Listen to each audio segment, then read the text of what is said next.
tiempo en convivencia entre los hermanos, hubo mucha comida, todos estaban bien entretenidos y nos dimos cuenta ya cuando llegaba casi las 12, de repente dijimos, ya es hora, ya casi es hora. Pero estuvo tan bien atendido el evento, teníamos mucha comida allá afuera, sobró comida, muchos postres, bien rico. Y aquí las mesas enfrente, los jóvenes jugando sus juegos de jóvenes, los niños viendo películas aquí en un proyector, un excelente tiempo.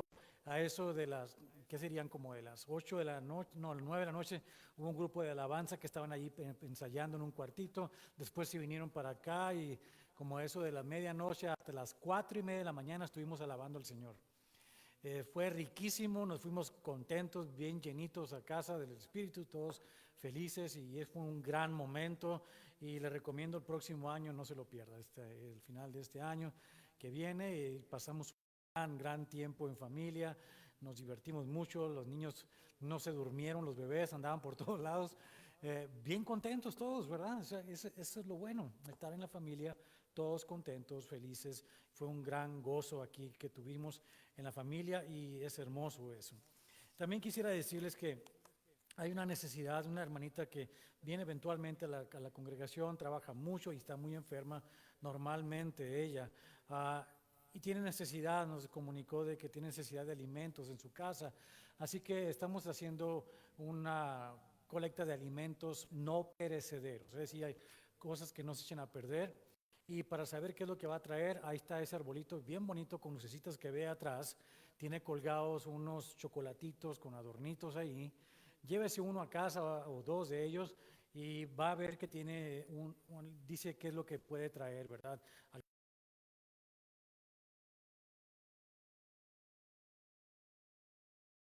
Ahí, y otros que dicen $5. Si se acaban los numeritos que están ahí, puede usted traer esto, un sobre con $5 adentro, porque le sirven a la hermanita para su transporte, ¿verdad? Diario.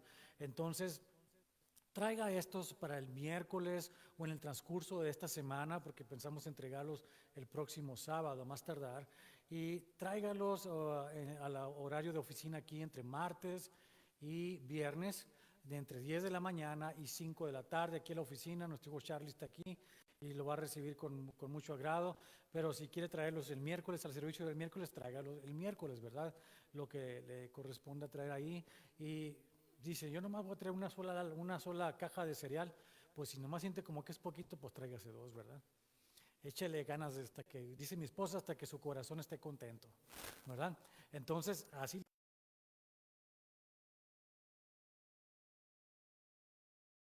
de practicar el amor que Cristo nos dejó a nosotros y nos dijo que practicáramos unos con otros, esta es una manera tangible de hacerlo y ahí está para todos ustedes. Y bien, mis hermanos, ahora sí vamos a entrar en materia el día de hoy.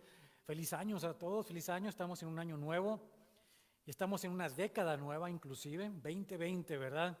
Y es para muchos una meta o una nueva oportunidad de lograr grandes cosas.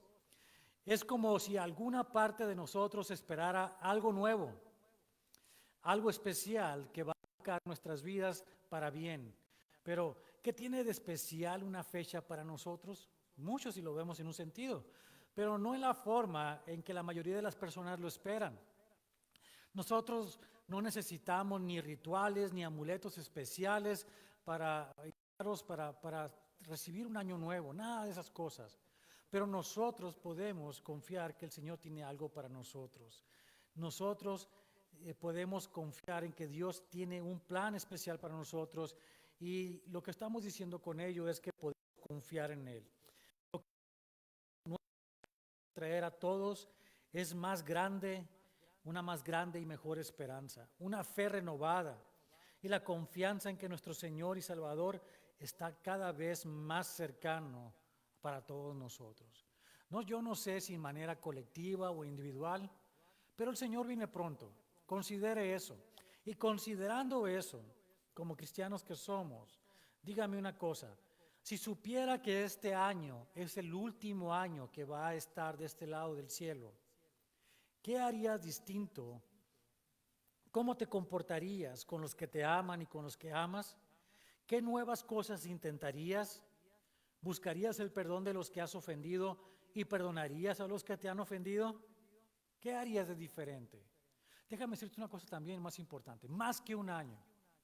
Como cristianos que somos, tú y yo debemos estar listos para patear el bote, como dicen, ¿verdad? Hace muchos años salió esta película, me acuerdo, muy cómica también, pero nos hace uno pensar, que se llamaba The Bucket List, la lista del bote, ¿verdad? Vamos a llamarle así. Y se trataba de dos hombres que estaban en un hospital o dos con cáncer, estaban contando sus días básicamente. Y uno de ellos, mientras estaba en su cama, hizo una lista de las cosas que le gustaría hacer antes de patear el bote, ¿verdad? Entonces, el otro hombre tomó la lista y dijo, como era un millonario, dijo, vamos a hacer todo esto. Y se fueron por todo el mundo a hacer todas las cosas que decían esta lista. Déjame decirte a ti, ¿qué tienes en tu lista? ¿A quién tienes en tu lista? ¿Qué es las cosas que tienes que hacer para estar listo para patear el bote? Yo no sé cuándo viene el Señor por mí, pero quisiera estar listo para cuando llegara. Quisiéramos estar todos listos cuando venga el Señor, y no lo decimos con temor, sino con gozo. Ya queremos que venga por nosotros y nos lleve con el estar en la casa a la que realmente pertenecemos. Para el cristiano normal, esto debería ser el modo constante de vivir, no solo como una resolución de un nuevo año, sino como el cuestionamiento diario acerca del caminar como peregrinos sobre esta tierra. El año pasado, muchos de ustedes tomaron el reto de estudiar personalmente la palabra de Dios y de exponerla como si fueran parte del llamado para ustedes. Algunos de ustedes continúan con esa misma entrega con la que comenzaron en ese entonces. Y estoy seguro que otros desean este año esforzarse para hacer lo mismo. Sigan adelante, mis hermanos, y no se rindan. Sigan estudiando, sigan aferrados a conocer la palabra de Dios. Es bien importante. Pero no nada más nos quedemos en conocer la palabra de Dios por conocerla. Citar de memoria versos de la Biblia no es la solución a todas las cosas. Es mucho más que ello. En conocer la palabra de Dios, la palabra que está escrita, la Biblia, podemos conocer a aquel que nos ama, aquel que nos amó primero. La gente dice, yo sé que Cristo me ama, y tienen razón. Dios nos ama a todos, pero nosotros lo amamos a Él. Esa es la pregunta. ¿Cómo puedes tú amar? ¿Cómo puedo yo amar a alguien si no lo conozco? No podemos, a menos que lo conozcamos. Y en la palabra de Dios encontramos el conocimiento de la persona de Jesucristo y por lo tanto también del Padre. Y podemos amarlo como lo que es, por quien es, por todos sus atributos. Es tan importante conocer la palabra de Dios por eso mismo, porque nos lleva a esa relación que necesitamos tener con nuestro Señor. Tan importante es que hay este verso que citan tanto los testigos de Jehová, pero que tiene mucho sentido. Juan 17:3 dice de esta manera, y esta es la vida eterna, que te conozcan a ti, el único Dios verdadero, y a Jesucristo a quien has enviado. Y es cierto, conocerlo, ahí está seguridad de la salvación. ¿Por qué? Porque sabemos a quién amamos, sabemos que no somos engañados, sabemos que tenemos seguridad en Él. Por esta razón, este es el año en que tenemos que depositar nuestra confianza en la palabra y obra de Dios. Confiar es la palabra que este año es el tema para Calvary Chapel Tustin. Y nos fue revelada de esta manera por nuestro pastor Barry Stagner durante el servicio de fin de año.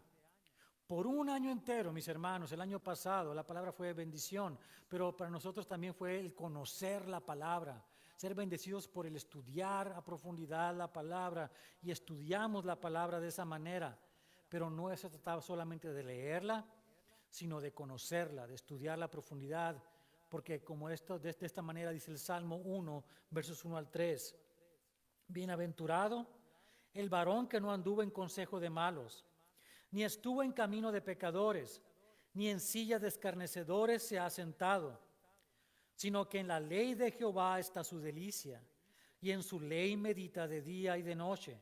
Será como árbol plantado junto a corrientes de aguas, que da su fruto en su tiempo, y su hoja no cae, y todo lo que hace prosperará. El día de hoy continuaremos con nuestra serie del Evangelio según San Mateo, hoy en el capítulo número 8.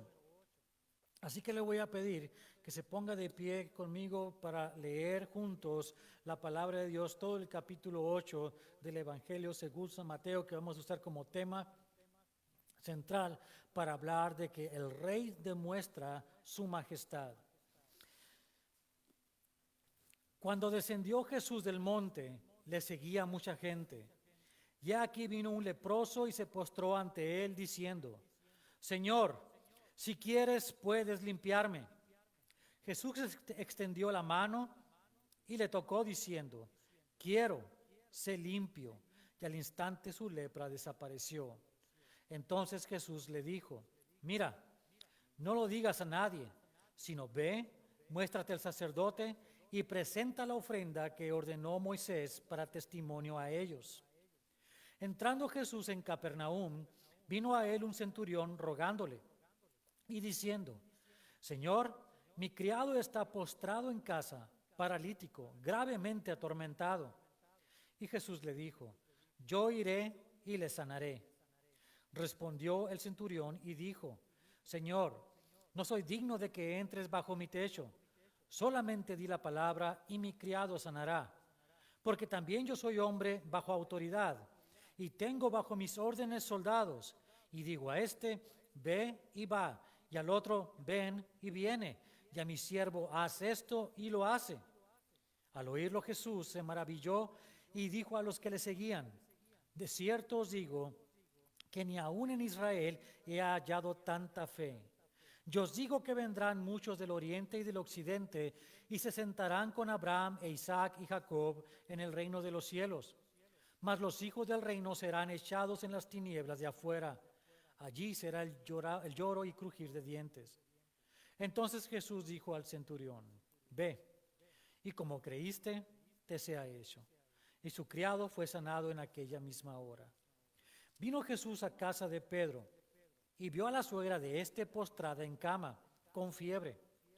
Y tocó su mano y la fiebre la dejó. Y ella se levantó y les servía. Y cuando llegó la noche, trajeron a él muchos endemoniados, y con la palabra echó fuera a los demonios y sanó a todos los enfermos, para que se cumpliese lo dicho por el profeta Isaías, cuando dijo: Él mismo tomó nuestras enfermedades y llevó nuestras dolencias. Viéndose Jesús rodeado de mucha gente, mandó pasar al otro lado. Y vino un escriba y le dijo: Maestro, te seguiré a donde quiera que vayas. Jesús le dijo: las zorras tienen guaridas y las aves del cielo nidos, mas el Hijo del Hombre no tiene dónde recostar su cabeza. Otro de sus discípulos le dijo: Señor, permíteme que vaya primero y entierre a mi padre. Jesús le dijo: sígueme, deja que los muertos entierren a sus muertos.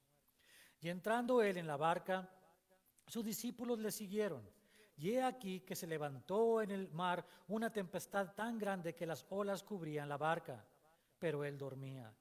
Y vinieron sus discípulos y le despertaron diciendo: Señor, sálvanos que perecemos. Él les dijo: ¿por qué teméis, hombres de poca fe? Entonces levantándose reprendió a los vientos y al mar, y se hizo grande bonanza. Y los hombres se maravillaron diciendo: ¿qué hombre es este que aún los vientos y el mar le obedecen? Cuando llegó a la otra orilla, a la tierra de los Gadarenos, vinieron a su encuentro 2 endemoniados que salían de los sepulcros, feroces en gran manera, tanto que nadie podía pasar por aquel camino. Y clamaron diciendo: ¿qué tienes con nosotros, Jesús, Hijo de Dios? ¿Has venido acá para atormentarnos antes de tiempo? Estaba paciendo lejos de ellos un hato de muchos cerdos. Y los demonios le rogaron diciendo: si nos echas fuera, permítenos ir a aquel hato de cerdos. Él les dijo: id. Y ellos salieron y se fueron a aquel hato de cerdos, y he aquí todo el hato de cerdos se precipitó en el mar por un despeñadero, y perecieron en las aguas. Y los que los apacentaban huyeron, y viniendo a la ciudad contaron todas las cosas y lo que había pasado con los endemoniados. Y toda la ciudad salió al encuentro de Jesús, y cuando le vieron, le rogaron que se fuera de sus contornos. El que tiene oídos para oír, que escuche lo que el Espíritu habla en esta mañana a su iglesia. Padre bendito, te damos gracias, hermoso Señor, que eres tan grande, poderoso y bueno con nosotros, que has demostrado, como dice en tu palabra, que eres el Rey, el Señor de señores. Esta mañana necesitamos tener confianza más que nunca en tu palabra, en lo que ella nos está diciendo y revelando. Así que necesitamos la obra del Espíritu Santo esta misma mañana para que abra nuestra mente, nuestro entendimiento y nuestro corazón y revele lo que dice esta palabra y podamos nosotros depositar nuestra confianza en aquel que tiene todo bajo control, porque es la autoridad suprema, el Rey de Reyes y Señor de Señores. Te damos gracias por lo que quieres hacer en nuestra vida, Señor. Renueva nuestra mente y haznos, Señor, de tal manera que podamos obedecer tu palabra, vivir por ella y confiar en ti. Gracias te damos, bendito seas, y que todo lo que aprendamos sea para darte a ti la gloria y la honra en el nombre de Jesucristo. Amén. Puede sentarse. En el contexto de este capítulo y el que sigue es el de continuar con los temas de los capítulos 5 al 7, en los que Jesús expuso su manifiesto como el Rey de Reyes, el Rey del reino de los cielos.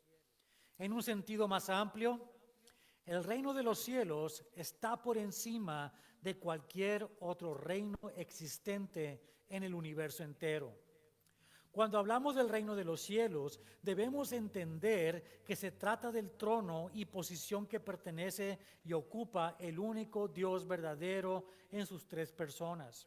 Por lo tanto, no hay otro reino que se pueda considerar superior en ningún sentido a este reino de los cielos. Cuando Jesús de Nazaret entregó el Sermón del Monte, no solo estaba exponiendo las leyes que rigen su reino en la tierra, sino más allá de ello, sobre toda la creación y sobre el trono celestial.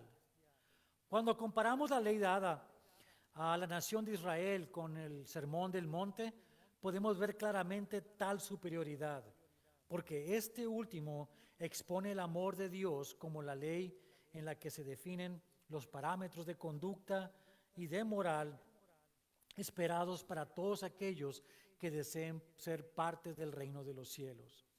El Sermón del Monte fue amplia y acertadamente expuesta por nuestros hermanos por los últimos 3 meses. Y hoy vamos a avanzar a la demostración pública de la autoridad que emana tales leyes, de donde emana tales leyes del reino, el reino del cielo. A la demostración práctica de que Él es la autoridad que rige tal reino, no solo como el autor de la ley, sino como el juez y el ejecutor de la ley misma.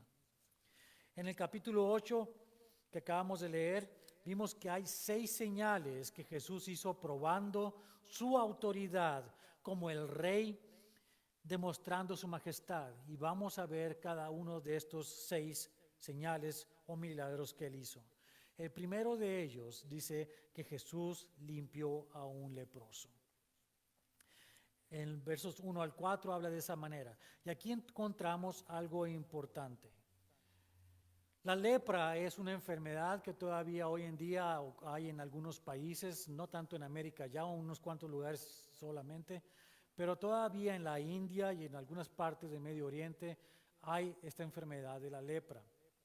La lepra es una enfermedad causada por un bacilo que se llama Mycobacterium leprae y afecta principalmente los nervios periféricos y la piel, pero también afecta a otros sitios tales como las mucosas, los ojos, los huesos y los genitales. Sus complicaciones más severas son la desfiguración, la deformidad y la discapacidad, ya sea por el compromiso neurológico o la ceguera, y eventualmente la gente muere de esta manera. Era una enfermedad sin cura por muchos años. Y en la época en que Jesús vivió era algo que era muy común. Ahora, la lepra se considera en un sentido religioso, en un sentido de la palabra de Dios, como una similitud al pecado. La razón es esta. La lepra es esa enfermedad que es contagiosa, que afecta como comienza con la piel, pero que se va extendiendo por todo el cuerpo y contamina a la persona y le impide tener una vida normal. Como deja de tener sentido en sus extremidades, estas pueden ser infectadas fácilmente y la infección puede cundir hasta el punto de perder los miembros inclusive. No se dan cuenta de qué está ocurriendo con ellos. Pero es infecciosa y se puede contaminar al resto de la gente. Por eso, cuando anduvieron por el desierto del pueblo de Israel, Moisés escribió la ley que le dio Dios que escribiera respecto a la lepra, de cómo tratar a las personas que fueran contagiados de esta manera. Si una persona detectaba que tenía una mancha blanca en su piel, tenía la obligación de ir delante del sacerdote al templo, a lo que era en esa época el tabernáculo, y era inspeccionado por estos sacerdotes. Y si la mancha estaba ahí, le decían, apártate de tu familia y de todos por una semana y luego regresas. Después regresaba esa semana, y si la mancha no estaba, lo consideraban limpio y podía continuar con su vida. Pero si la mancha permanecía o se extendía, era considerado leproso. Y la persona no podía volver a su casa nunca jamás. Jamás volvía a ver a su familia, a tocar a un ser querido. No tenía la capacidad ni podía ir al tabernáculo y después al templo a adorar al Dios verdadero. Había de ser entonces excomunicado de todo aquello que la persona amaba. Tal era la consecuencia de la lepra. Y es igual que la consecuencia del pecado. Por eso la Biblia lo toma como si fuera algo similar o igual. Porque el pecado, mis hermanos, nos mancha. Pero no solamente nos mancha, sino que nos va destruyendo y pagamos las consecuencias del pecado. Pero si estamos entre los hermanos de la iglesia y seguimos en pecado, contaminamos con nuestro pecado a los demás también. Por eso el Señor nos quiere separar si estamos practicando el pecado. Separados para no contaminar más. Para que la persona también sepa y sienta que tiene un pecado. La persona que era encontrada que estaba con lepra, no le quedaba otra que portar una campana, algo que hiciera ruido. Y cada vez que caminaba de un lado a otro, donde él fuera, tenía que ir sonando esta campana y haciendo ruido y gritar, impuro, impuro, impuro, para que la gente se separara y no se acercara a él de ninguna manera. Nunca más volvían a tocar a un ser amado. Imagínense, esposo no volver a tocar a su esposa no volver a tocar a su esposo, o a sus hijos, o a sus padres, no volver a tener contacto con ellos. Los familiares, lo mejor que podían hacer por ellos es en un lugar específico preparar alimentos, ir y dejárselos a ese lugar y retirarse y ver a lo lejos a aquella persona a la que ya no podían tocar porque era una persona impura. Tal era la soledad de estas personas, la segregación, la marginación de ellos que los llevaba a vivir de una manera fuera del contacto de las otras personas. De ahí la gran necesidad que tenían y tiene toda persona que está practicando el pecado, de ser restaurados para poder tener contacto, no solo con nuestro Dios, nuestro Creador, sino también con aquellos que amamos, que son miembros de la iglesia. El pecado era la lepra es de esa manera, así que eso simbolizaba y por eso se trataba como tal. Ahora aquí tenemos a este hombre leproso. De alguna manera escuchó que Jesús venía a Capernaum. Jesús había estado en un monte donde había predicado el gran mensaje del Sermón del Monte, que no es otra cosa que la carta magna que rige al reino de los cielos. Y ahora Jesús viniendo acá, a Capernaum, en el camino este hombre lo encuentra. Y no sabemos a qué distancia se postra delante de él, cómo se tira, porque sabía que Jesús era un rabino. Y era imposible que hubiera tocado a un rabino. Entonces había que mantener una distancia. Pero el hecho es que vemos que Jesús se acerca al hombre. Y el hombre le dice algo interesantísimo. Señor, si quieres, puedes limpiarme. Y ahí estamos todos nosotros. Antes de conocer a Jesucristo como nuestro Señor y Salvador, tuvimos que sentir el arrepentimiento de nuestros pecados. Darnos cuenta que somos pecadores y que necesitamos ser restaurados a esa relación con el único Dios verdadero. Por eso es tan importante la confesión de pecado. de decirle al Señor, me arrepiento de mis pecados. Y en ese momento, lo que hizo el Señor fue algo especial. Extendió su mano y tocó a este hombre que nadie había tocado por no sabemos cuánto tiempo. Iglesia, el Señor te quiere tocar. El Señor quiere abrazarte. Pero cuando estamos en pecado, el Señor no nos puede tocar a menos que nosotros le digamos, límpiame, lávame. De ahí que es necesario el arrepentimiento constante, la confesión de nuestros pecados para que el Señor nos limpie. Su sangre preciosa es suficiente para limpiarnos de todo pecado. Y entonces podemos estar en esa relación otra vez. Recuerde que Jesús era santo, santo, santo, porque Él es Dios. Y este hombre estaba en el pecado, separado por la lepra, pero Dios encarnado toca al pecador y lo hace limpio. La segunda de las señales es que Jesús sana al siervo de un centurión, como leímos ahí en versos 5 al 13. Y aquí tenemos otra particularidad de la demostración de la majestad del rey. Este es el rey que vino a servir. Este es el rey que no vino a ser servido, sino a servirnos a todos. Su amor es tan grande que vino a servir a todos. Note cómo este hombre, el centurión, viene y se acerca y dice, tengo mi siervo que está enfermo, está en mi casa. Y Jesús dice, yo iré y lo sanaré. Siendo el Rey de Reyes y Señor de Señores, se sometió a la petición de este hombre que de corazón le pedía, sana a mi siervo. Y Jesús dijo, yo voy, no hay problema, vengo a servir.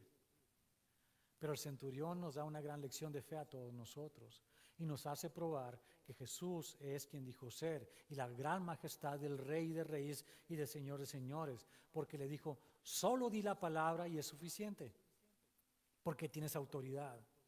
Yo también soy una persona de autoridad y sometido a la autoridad.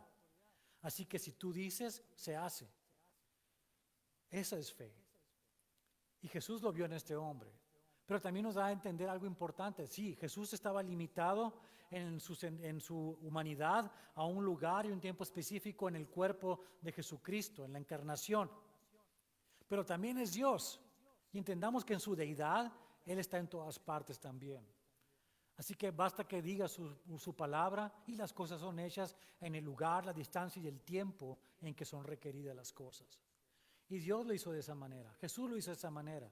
Pero también nos da una gran lección a aquellos que pensamos que simplemente por el hecho de haber dicho, yo recibí a Cristo en mi corazón, pero mi vida no refleja que camino con el Señor, ya soy salvo, porque no hay tal cosa. Por eso debemos tener cuidado en nuestra manera de caminar. Jesús le dice, van a venir personas del occidente y del oriente, como nosotros.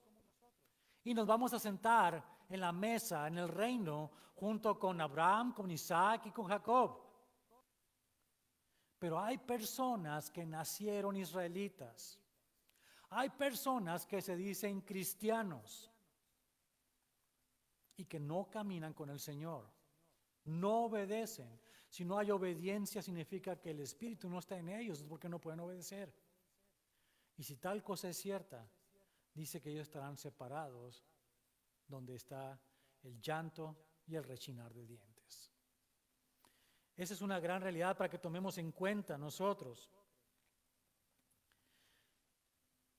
El punto que sigue es el punto de que Jesús también demuestra su majestad al sanar a la suegra de Pedro. Leamos estos versos, son importantes. El 14 y el 15 dicen de esta manera. Vino Jesús a casa de Pedro y vio a la suegra de éste postrada en cama con fiebre. Y tocó su mano y la fiebre la dejó, y ella se levantó y les servía. Jesús demuestra su majestad como el Señor de nuestras vidas cuando decimos que Jesús es el Señor. Y estamos confiando en su provisión completamente. Déjale explico. Jesús es Rey.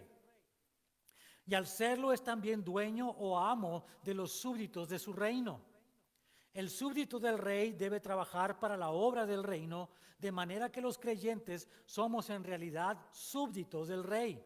esclavos por amor del Rey que nos rescató del reino de la muerte que está bajo la autoridad de Satanás. Ahora, una vez rescatados, servimos con agradecimiento a nuestro Redentor, nuestro Señor. Pero un buen amo o Señor, que es la palabra kurios aquí en griego y Adonai en el hebreo, debe ser, es una palabra especial que denota deidad también. Y un buen amo o Señor, como dice aquí, debe ser un proveedor para todas las necesidades de sus esclavos o no sería un buen amo. Así que ahí te va, cristiano. Si confiamos en el Señor Jesucristo, si lo servimos a Él sin distracciones, todas las cosas son añadidas. Él soluciona todos los problemas. Si estás enfocado en los problemas que tienes con tu esposo, con tu esposa, con tus hijos, en el trabajo, con lo que sea, no estás sirviendo a Dios. No estás sirviendo al Rey de Reyes y Señor de Señores. Si estás enfocado en el problema, estás viendo algo, un ídolo delante de ti y no estás sirviendo a Dios. Servir a Dios significa que vas a entregar esos problemas, todas tus necesidades a Él y Él sabrá lo que haga con ellas. Él va a proveer lo que sea necesario para que tú lo puedas servir en libertad a Él sin ningún estorbo. Pero tienes que confiar en Él. Tienes que confiar que Él va a solucionar el problema. Tienes que confiar que las oraciones que tú estás levantando en favor de tus hijos son escuchadas por Él y que Él va a hacer caso de ellas. Y tú no tienes que preocuparte más por ello, sino que servirlo a Él. Y servirlo a Él también significará en un momento dado servir a tus familiares, a tu esposo, a tu esposa. Servirlo como si lo sirvieras a Él. Y de esa manera, mi hermano, mi hermana, todas las cosas son añadidas y todas las situaciones son solventadas. No de otra manera. Así que note la suegra de Pedro. Ella fue sanada para que sirviera libremente al Señor, a Pedro y el resto de los discípulos. Así que tú puedes ser sanado también de toda situación que te esté estorbando para que puedas servir en libertad a aquel Señor que te ha rescatado. El número 4 de estos milagros o señales es que el Señor tiene poder sobre el mundo espiritual, tan solo con el poder de su palabra. Los versos 16 al 17 dicen: y cuando llegó la noche trajeron a él muchos endemoniados, y con la palabra echó fuera a los demonios y sanó a todos los enfermos, para que se cumpliese lo dicho por el profeta Isaías, cuando dijo: él mismo tomó nuestras enfermedades y llevó nuestras dolencias. No sabemos cuántas personas poseídas por demonios fueron presentadas a Jesús durante esa noche, pero Jesús demostró su majestad en el poder y autoridad para liberar a estas personas de la esclavitud demoníaca.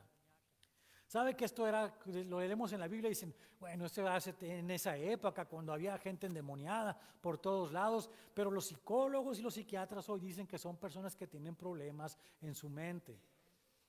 No hay mucha diferencia entre este tiempo y ese tiempo, es la misma situación. Le voy a decir algo que es real. Solamente las personas que han nacido de nuevo al recibir a Jesucristo como su Señor y Salvador personal son hijos de Dios, ¿verdad? Y claramente Jesús les dijo a los fariseos en esa época, como nos dice hoy en día, que aquellos que no nacen de nuevo son hijos de Satanás. Lo cual significa también que son esclavos de Satanás y del pecado. Así que técnicamente hablando, todas las personas del mundo están poseídas por Satanás. No hay nada de especial en ello. Es una realidad. Pero el Señor nos ama y nos rescata y nos libra de todo eso y nos elimina, nos saca todo lo que tiene que ver con Satanás, de manera que ya no nos puede poseer. Y Satanás ya no nos puede poseer, aunque nos puede oprimir. Y aquí es algo bien interesante, porque la opresión es una realidad. Satanás te puede estar oprimiendo, los demonios pueden oprimirte y causarte problemas, pero los demonios no te pueden destruir. ¿Por qué? Porque tú le perteneces al Señor. Y si el Señor les permite al enemigo, a Satanás o a los demonios oprimirte, es porque el Señor te está probando para que crezcas en la fe, no para destruirte. Toda autoridad es inferior a la autoridad de Dios, toda autoridad. Satanás no tiene mayor poder que el que Dios le permite tener sobre nosotros. Así que al final de cuentas, mis hermanos, nuestra lucha, como dice claramente, no es con carne sino contra espíritus y potestades, es cierto. Pero nuestra lucha no es una lucha como la que dicen algunas personas equivocadamente que debemos corregir. No debemos andar reprendiendo a diablo por ningún lado, ni a los demonios. Nosotros no tenemos que hacer nada de eso. Deje eso porque es basura del mundo evangélico que está corrompido en tantas cosas que no son ciertas, no son bíblicas. El Señor es el único que puede reprender a Satanás, nosotros no. Ahí le paramos. Pero lo que sí podemos hacer es esto, entender una cosa, que puede haber opresión, pero que si nosotros somos obedientes y nos ponemos toda la armadura y luchamos con la espada de la palabra de Dios, saldremos victoriosos, porque es una prueba para la fe nada más, simplemente. Y saldremos adelante como en todas las demás pruebas que el Señor nos pone delante de nosotros. Así que no lo vea como esa situación que la gente piensa.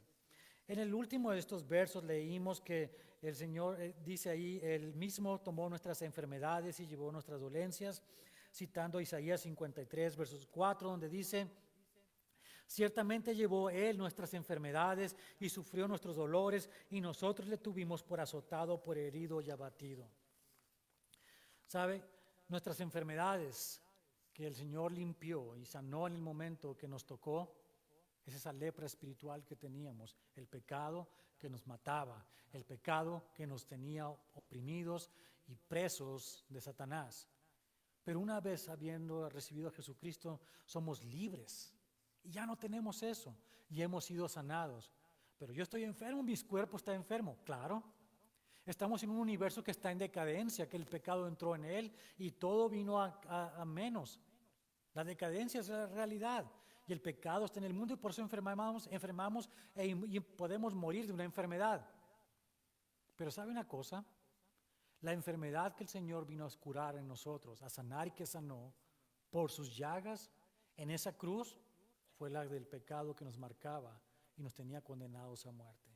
Pero no más es así. Así que lo dejamos en ese sentido y sabemos que Dios tiene el poder para sanar si a Él le place porque es su voluntad. El quinto de estos milagros o señales es que Jesús demuestra su poder sobre la naturaleza. Versos 23 y 20.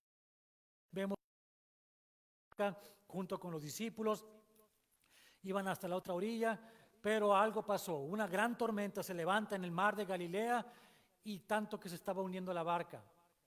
Y despiertan al Señor Jesús y reprende a la tormenta y se calma todo. Por supuesto, el Señor Jesús es el creador de todo el universo. Tiene poder para hacer y deshacer lo que Él quiera. Tiene poder sobre la naturaleza. Y esta es una gran bendición para ti y para mí. Porque tú y yo en este lado del cielo, en este mundo, mientras el Señor no lo haga nuevo otra vez, la verdad de las cosas es que estamos en ese mundo de decadencia. La segunda ley de la termodinámica dice claramente que todo va de una energía que es utilizable, un orden, a un desorden o energía que no se puede utilizar más. Es una ley de la física, es bien real para todos nosotros. Pero ¿sabes qué? El día que el Señor haga las cosas nuevas, el día que el Señor descienda del cielo, acabe con Satanás y con el enemigo, y el Señor haya acabado con todo juicio, en Apocalipsis capítulo 21, verso 1, nos dice de esta manera: vi un cielo nuevo y una tierra nueva. Y eso va a ser nuevo todo el tiempo. Ya no hay más degeneración. Nuestros hermosos cuerpos nunca más se van a degradar. Bueno, no sé qué tengo ahorita, así que espero que me dé el Señor un día, ¿verdad? Nos va a dar un día un cuerpo de gloria que va a ser hermoso, bello para el Señor. Y nunca más se va a enfermar, nunca más se va a degradar. Y el universo que existe en ese momento, nunca más va a dejar de ser nuevo todo el tiempo. Esa es la gran bendición que tenemos nosotros de conocer esto. ¿Confiamos en el Señor? La última de estas señales tiene que ver con la autoridad sobre el destino de esos demonios. Precisamente vemos que van a ser llevados a el lugar que se conoce como el infierno, que fue creado para ellos, pero lo vemos también aquí prácticamente en lo que ocurrió con estos dos endemoniados. Personas que obviamente estaban poseídas por diferentes demonios, muchos de ellos, y que le dijeron al Señor, mejor déjanos que nos vayamos a estos cerdos. El Señor le dice, vayan, pero el Señor también tiene control sobre ellos y estos cerdos mueren, de manera que ellos son arrojados al abismo. El Señor tiene poder para hacer ellos. Así que si Él es el Rey de Reyes y Señor de Señores, no hay autoridad que se pueda comparar a la de Él. Nadie, nada hay que pueda ser superior a la autoridad de este Dios que ha creado todas las cosas. Ese es el Rey que vino a morir por nosotros, para darnos vida eterna.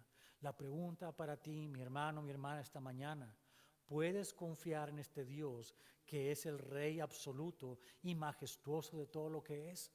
¿Puedes poner tu confianza en Él? Yo espero que este año pongas tu confianza en Él, que camines como que este es el último día de tu vida, pero que confíes plenamente que el Señor está en control de todo y que no hay nada que te pueda pasar porque tú estás en su mano. Él tiene autoridad y el poder sobre tu vida. Y sabiendo que tú eres súbdito de Él, esclavo por amor de Él, un doulos como dicen en griego, tú le perteneces a Él, le pertenecemos a Él, y Él nos provee y nos cuida de todo lo que necesitamos. Nada nos va a faltar. Debemos concentrarnos simplemente en servirlo a Él. Sirviendo al Rey de Reyes y Señor de Señores, todo lo demás será agregado a ti simplemente porque Él te ama, porque Él es tu dueño, tu amo, tu Señor. ¿Lo crees? Yo espero que sí. Oremos. Padre, te damos gracias, hermoso Señor, porque eres tan bueno con nosotros, que nos permites conocer que tú eres el Rey de Reyes, Señor de Señores, y que esto significa que nosotros, que te hemos recibido, que hemos escuchado tu llamado, que dijimos que sí, que la fe que tú pusiste en nosotros fue suficiente para creer, habiéndonos hecho renacer ahora en lo espiritual,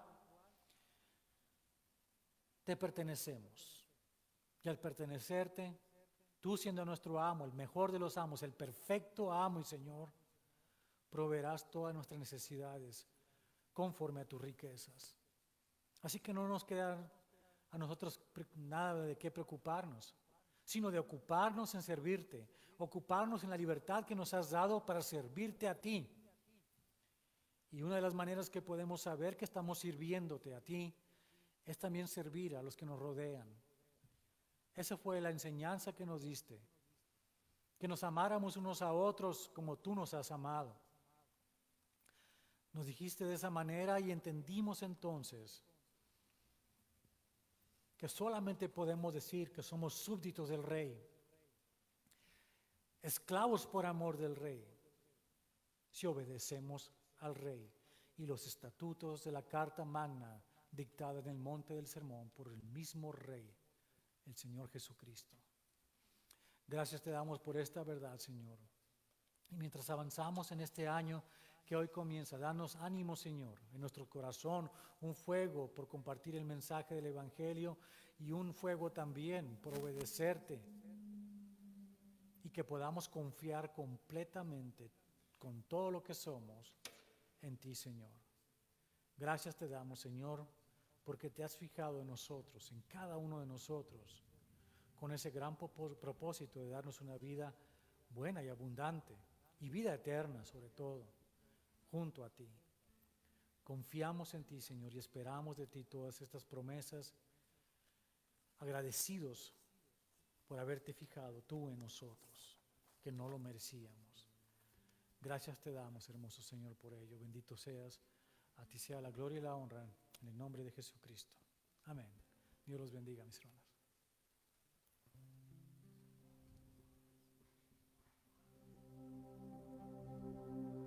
Bueno, entonces, ¿por qué no se pone de pie una vez más? Vamos a terminar alabando a nuestro Señor,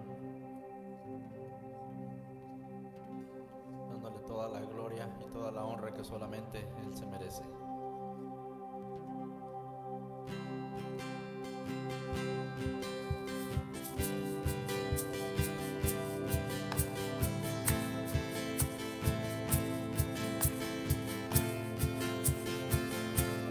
Cuán hermoso eres, Jesús, son tus palabras, es tu amor. Cuán glorioso eres, Jesús, es tu poder, fue tu cruz la que me salvó, me rescató. En un momento ahí nos dio libertad. Yo te doy gloria, gloria. Yo te doy gloria, gloria. Yo te doy gloria, gloria. A ti, Jesús. Yo te doy gloria, gloria. Yo te doy gloria, gloria. Yo te doy gloria, gloria. A ti, Jesús. Cuán hermoso eres, Jesús. Son tus palabras. Son tus palabras, es tu amor, cuán glorioso eres, Jesús, Es tu poder, fue tu cruz, fue tu cruz la que me salvó, me rescató. En un momento ahí nos dio libertad. Yo te doy gloria, gloria. Yo te doy gloria, gloria. Yo te doy gloria, gloria. A ti, Jesús. Yo te doy gloria, gloria. Yo te doy gloria, gloria. Yo te doy gloria, gloria. A ti, Jesús. Con una corona de espinos te hiciste rey por siempre. Con una corona de espinos te hiciste rey por siempre. Con una corona de espinos te hiciste rey por siempre. Con una corona de espinos te hiciste rey por siempre. Yo te doy gloria, gloria.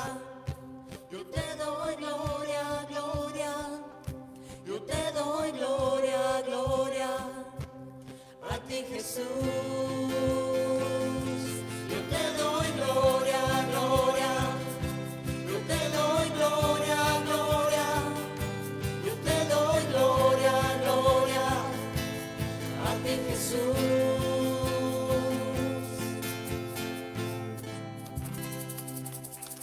Así es, Señor Padre Santo, a ti te damos toda la gloria y toda la honra, Señor, porque solamente tú eres digno, Señor. Gracias te damos en esta mañana, Señor, por tu palabra que nos habla y nos muestra, Señor, las maravillas que tú haces, las maravillas que hiciste en aquel tiempo y que sigues haciendo hoy en este día también, Señor. Gracias te damos en nombre de tu Hijo Jesús.